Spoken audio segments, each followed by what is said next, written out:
اب خوش قسمت ہوتی ہیں وہ قومیں جن کو اپنی غلطیاں اور تاریخی غلطیاں جو ہیں ان کو درست کرنے کا موقع ملتا ہے.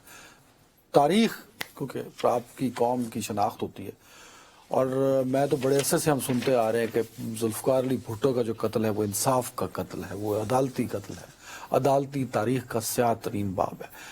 شکر ہے کہ اب صدارتی ریفرنس جو آصف زرداری صاحب نے بھیجا تھا اس پر بینچ بن گیا، تو یہ جو ہماری تاریخی غلطی ہے یہ درست کرنے کا ایک موقع مل جائے گا.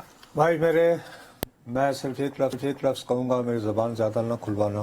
میں بہت زیادہ اس ایشو پہ ایموشنل ہو جاتا ہوں. میں نے آپ کو بتایا تھا، آپ کو تو خوشی ہوگی جب نہیں جی، میں یہ کہہ رہا ہوں بہت دیر کی مہرباں آتے آتے.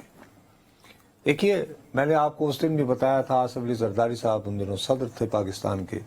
میں نے تمہیں یہ بھی بتایا، انہوں نے کبھی مجھے بطور صحافی مجھ سے کبھی کوئی فرمائش نہیں کی کہ یار یہ کر دو یہ وہ. تو انہوں نے مجھے یہ اطلاع دی کہ یار ابھی ان کے پاس سے بابر اعوان جو ان دنوں لا منسٹر تھے اٹھ کر گئے ہیں اور وہ روئے چلے جا رہے تھے. انہوں نے ریکارڈ اکٹھا کیا ہے. بابر اعوان صاحب روئے چلے جا رہے ہیں جی، اور وہ ریفرنس بھجوا رہے ہیں سپریم کورٹ کو کہ جی اس کو ری وزٹ کیا جائے. ٹھیک، تو آپ نے کیا کہا؟ بھائی میں نے کیا کہنا تھا، انہوں نے تو مجھے کہا کہ آپ بابر اعوان کا انٹرویو کر لو، جو میں نے کر لیا.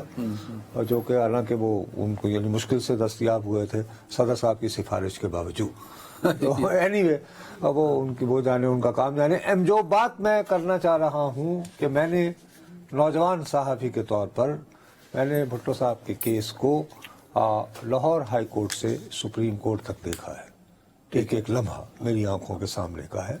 آئی واز ینگ رپورٹر دین، ٹھیک ہے نا. تو میری اس حوالے سے بہت ہی تلخ یادیں ہیں. میں انتہائی تلخ یادیں درست ہونے جا رہی ہیں نا اب تو. وہ کیسے ہوں؟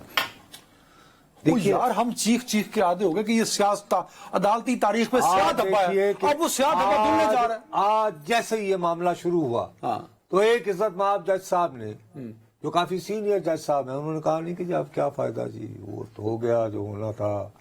اور یہ بھی ٹھیک ہے. دیکھو، ہماری قوم انتھی نفرت اور عقیدت میں ہے. تقسیم ہے نا، تقسیم اتنی بری ہے. مقصد دیکھو، یہی میرا رونا ہے کہ میں اپنی بات، میں اس بات کو آپ کے ساتھ شیئر کرنے سے قاصر ہوں. میں سمجھ نہیں پا رہا، میں آپ کو سمجھا نہیں پاؤں گا کہ میرے جیسے لوگ، میں جینوئنلی بھٹو صاحب کی سیاست کے بارے میں سمجھتا ہوں کبھی کبھی ان میں ڈکٹیٹوریل شیڈز آ جاتے تھے جن کے بارے میں کمفرٹیبل ہوں. بٹ لیٹ دا ہسٹری جج.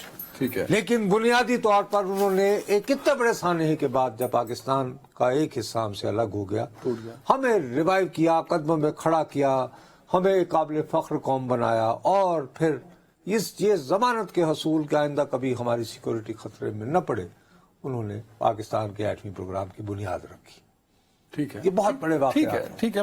اور آئین پاکستان کا، اور پاکستان کا آئین جو ابھی تک تمام تر چیزوں کے باوجود، پارلیمنٹ کی بلڈنگ، میں عرض کر رہا ہوں نا، ان تمام چیزوں کو دیکھتے ہوئے وہ کم از کم اتنا ڈیزرو کرتے تھے کہ فرض کرو میرے منہ میں خاک، اگر ان کے حکم پر بھی قتل ہوا ہوتا تو عمر قید دے دیتے یار.